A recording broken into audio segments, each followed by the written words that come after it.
चलिए बच्चे स्टार्ट करते हैं आज के सेशन को। तो आज जो हमारी मेन हेडिंग है that is types of chemical reaction, chemical reaction के टाइप्स। तो अभी हम पढ़ेंगे कुछ रिएक्शंस के बारे में, जैसे कि combination, decomposition, displacement, oxidation, reduction, redox. अलग अलग टाइप की रिएक्शंस होती हैं, वन बाय वन हम इनके बारे में डिस्कस करेंगे। ठीक है बच्चे। तो अभी आपकी जो इसमें मेन हेडिंग रहेगी दैट इज़ कॉम्बिनेशन रिएक्शन। कौन सी रिएक्शन है? Combination reaction.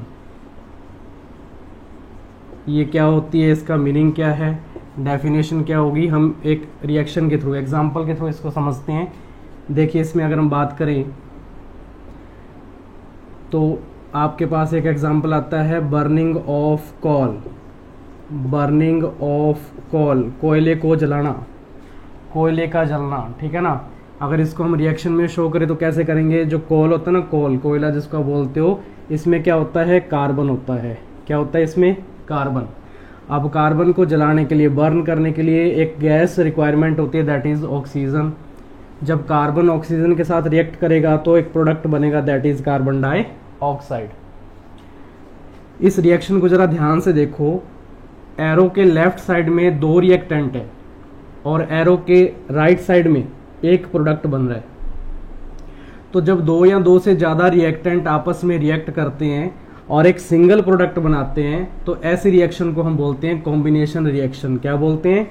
कॉम्बिनेशन रिएक्शन बोलते हैं। डेफिनेशन मिल गई अपने को, टू और मोर reactant react to each other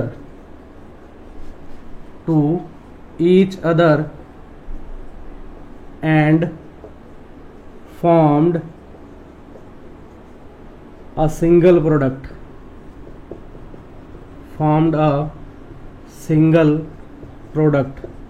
एक ऐसी रिएक्शन जिसमें दो या दो से ज्यादा रिएक्टेंट रिएक्ट करते हैं और एक सिंगल प्रोडक्ट बनाते हैं, उसको हम क्या बोलते हैं? Combination reaction. ये इसका एग्जांपल है। ये है फर्स्ट एग्जांपल। सेकंड अगर हम बात करें तो आप एग्जांपल बताते हो burning of natural gas. Burning of natural gas. अब ये जो नेचुरल गैस है इसमें अगर हम बात करें, वो गैस का नेम है मीथेन। नेचुरल गैस में एक मेन कंपोनेंट होता है दैट इज मीथेन, और मीथेन का फॉर्मूला CH4। और बर्न करने के लिए हम जानते होंगे कौन सी गैस की बात कर रहे हैं? ऑक्सीजन। तो ऑक्सीजन गैस की प्रेजेंस में मीथेन को बर्न करने पर कार्बन डाइऑक्साइड और वाटर मॉलिक्यूल साथ में रिलीज होते हैं। यहाँ पे भी क्या है? रिएक्टेंट रिएक्ट करके मेन जो प्रोडक्ट है हमारे पास वो क्या बन रहा है? कार्बन डाइऑक्साइड मेन प्रोडक्ट इसमें बनता है। और अगर हम एग्जाम्पल की बात करें, थर्ड एग्जाम्पल, तो आपकी बुक के अकॉर्डिंग एक एग्जाम्पल दे रखा है दैट इज मैग्नीशियम, है ना। मैग्नीशियम को बर्न करना है, मैग्नीशियम को जलाना है, किसकी प्रेजेंस में? ऑक्सीजन की प्रेजेंस में। तो बनता है मैग्नीशियम ऑक्साइड। क्या बनता है? मैग्नीशियम ऑक्साइड बनता है। तो यहाँ पे भी देख सकते हो, दो या दो से अधिक रिएक्टेंट आपस में रिएक्ट करेंगे और एक सिंगल प्रोडक्ट बनाते हैं, तो ऐसी रिएक्शन को हम क्या बोलते हैं? कॉम्बिनेशन रिएक्शन बोलते हैं। अब एग्जाम में क्वेश्चन आता है, ये थर्ड रिएक्शन से रिलेटेड, ये इंपॉर्टेंट है, इसमें ध्यान रखना। इसमें पूछा जाता है कि मैग्नीशियम को जब जलाया जाता है, ऑक्सीजन के प्रेजेंस में बर्न किया जाता है, तो इसको जलाने से पहले, मैग्नीशियम को जलाने से पहले इसको हम क्या करते हैं? सैंड पेपर से इसको रब करते हैं। सैंड पेपर से इसको रब किया जाता है। ऐसा क्यों किया जाता है? ऐसा इसलिए क्योंकि मैग्नीशियम के ऊपर क्या होता है? एक लेयर की कवरिंग हो जाती है। एक लेयर की कवरिंग हो जाती है, वो लेयर ऑक्साइड की बनती है। मैग्नीशियम जब एटमॉस्फेयर के कांटेक्ट में आता है तो इसके ऊपर ऑक्सीजन की लेयर की कोटिंग हो जाती है, ठीक है ना। तो ये मैग्नीशियम ऑक्साइड बन जाता है। उस ऑक्सीजन को रिमूव करने के लिए, है ना, उसको रिमूव करने के लिए हम क्या करते हैं? सैंड पेपर से इसको पहले रब करते हैं, उसके बाद इसको ऑक्सीजन के प्रेजेंस में बर्न किया जाता है और आपके पास एक प्रोडक्ट बनता है दैट इज मैग्नीशियम ऑक्साइड। ये ऐश की फॉर्म में बनता है। ऐश समझते हो? राख को बोलते हैं, राख। तो मैग्नीशियम ऑक्साइड की राख बनती है, इसको पाउडर भी कह सकते हैं। मैग्नीशियम ऑक्साइड का पाउडर बनता है हमारे पास। और ये कैसे बर्न करते हैं? तो आपकी बुक में बता रखे हैं, dazzling white flame, dazzling white flame के साथ ये क्या होता है, बर्न होता है। चमकदार सफ़ेद फ्लेम के साथ ये क्या होता है, बर्न होता है। कौन? मैग्नीशियम जो है रिबन, और क्या बनाता है, मैग्नीशियम ऑक्साइड बनाता है। तो ये 3 रिएक्शन है इसमें। अभी 1 2 और भी है, वो भी हम देखेंगे, पहले इसको नोट करें आप।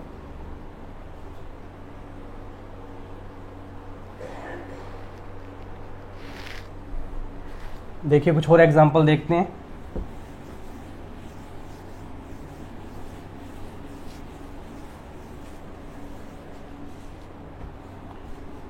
एक इसमें जो, अगर हम बात करें एग्जांपल की, तो 4th एग्जांपल की हम बात कर रहे हैं, और दैट इज रेस्पिरेशन। एक प्रोसेस का नेम आता है, दैट इज रेस्पिरेशन। रेस्पिरेशन क्या होता है? रेस्पिरेशन बताया था, ग्लूकोज का ब्रेकडाउन होता है। किसका ब्रेकडाउन होता है? ग्लूकोज। किसकी प्रेजेंस में? ऑक्सीजन की प्रेजेंस में। प्रोडक्ट क्या बनता है? कार्बन डाइऑक्साइड, वाटर मॉलिक्यूल, और क्या होता है? हीट रिलीज होती है। साथ में क्या रिलीज होती है?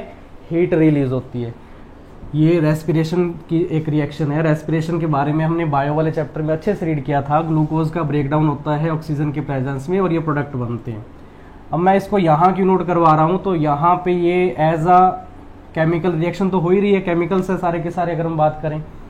लेकिन आप जरा ये सीखो इसमें कि अभी तक मैंने 4 रिएक्शंस आपको बता दी। इन सब रिएक्शंस में क्या होता है? हीट रिलीज होती है। क्या रिलीज होती है? हीट। आप इसको एनर्जी कह सकते हो, ठीक है ना, रिलीज होती है। तो ऐसी रिएक्शंस जिसमें हीट रिलीज होती है, क्या रिलीज होती है? हीट। एक इंपॉर्टेंट बात बताने जा रहा हूँ, ऐसी रिएक्शंस को बोलते हैं एंडोथर्मिक रिएक्शन। मैं नोट लगा के बताऊंगा, सॉरी, एक्सोथर्मिक रिएक्शन। क्या बोलते हैं इनको? Exothermic reaction. एक्सोथर्मिक रिएक्शन किनको बोलते हैं? जिसमें क्या रिलीज होती है? रिलीजिंग ऑफ हीट, या आप इसको एनर्जी भी कह सकते हो। ऐसी रिएक्शन जिसमें हीट रिलीज होती है उनको हम क्या कह सकते हैं? Exothermic reaction. तो एग्जाम में क्वेश्चन आता है कि जो रेस्पिरेशन है उसको हम कंसीडर करते हैं एज अ एक्सोथर्मिक रिएक्शन। क्यों? क्योंकि इसमें क्या होता है? हीट रिलीज होती है। आप देख पा रहे हो। तो रेस्पिरेशन के एग्जाम्पल के बेस पे इंपॉर्टेंट है कि ये कैसी रिएक्शन होती है? Exothermic reaction. कॉम्बिनेशन जो रिएक्शन है, कॉम्बिनेशन, इसको हम कंसीडर करते हैं एज अ एक्सोथर्मिक रिएक्शन। क्यों? क्योंकि इन सब में क्या होता है? हीट रिलीज होती है। यहाँ तक आपको समझ में आ गया होगा, ठीक है। नेक्स्ट, एक और इम्पोर्टेंट रिएक्शन है, एग्जाम के लिए वेरी इंपॉर्टेंट है, इसको अच्छे से समझना आप। कॉम्बिनेशन रिएक्शन की हम बात कर रहे हैं। 5th एग्जाम्पल, एक हमारे पास कंपाउंड है, that is calcium oxide. Calcium oxide को जब रिएक्ट करवाते हैं वाटर मॉलिक्यूल के साथ, किससे रिएक्ट करवाते हैं? वाटर मॉलिक्यूल से, तो क्या होता है? एक प्रोडक्ट बनता है कैल्शियम हाइड्रोक्साइड। क्या बनता है? Calcium hydroxide. इसको क्या बोलते हैं? इसको बोलते हैं क्विक लाइम। क्या बोलते हैं इसको? क्विक लाइम बोलते हैं। ये वाटर मॉलिक्यूल है, और इसको बोलते हैं स्लैक लाइम। स्लैक लाइम बोला जाता है इसको, स्लैक लाइम बोलते हैं। अब आपसे पूछा जाता है ये जो स्लैक लाइम है कैल्शियम हाइड्रोक्साइड, इसका यूज क्या है? तो आप बताते हो वाइट वॉशिंग। इसका यूज क्या है? White washing of walls. दीवारों की सफेदी करने के लिए एक प्रोडक्ट जो आपके पास यूज में आता है वो क्या है? कैल्शियम हाइड्रोक्साइड, जिसको हम स्लैक लाइम भी बोलते हैं। ये इंपॉर्टेंट है एग्जाम के लिए, ठीक है ना। इसका यूज पूछ सकते हैं, इसका फॉर्मूला पूछ सकते हैं। इसको स्लैक लाइम बोलते हैं, इसको लाइम वाटर भी बोलते हैं। हालांकि मैंने पहले वाली क्लास में भी इसके बारे में बता दिया आपको, ऐसी बात नहीं है, पहली बार नहीं सीख रहे आप। इसलिए बोला जाता है कि वीडियोस को सीक्वेंस में देखा करो, जो चीज़ पहले बता दी जाती है वो आगे आपको फ़ायदा देती है। तो ये लाइम वाटर बन जाता है, ठीक है ना, स्लैक लाइम इसको बोला जाता है। अभी क्या होता है, ये जो कैल्शियम हाइड्रोक्साइड प्रोडक्ट बना, ये वाला, इसमें क्या होता है, अगर हम जो है कार्बन डाइऑक्साइड गैस, कौन सी gas? Carbon dioxide gas pass करवाएं तो एक न्यू प्रोडक्ट बन के आता है आपके पास, दैट इज कैल्शियम कार्बोनेट। क्या बनता है? कैल्शियम कार्बोनेट बनता है मेनली इसमें, ठीक है ना।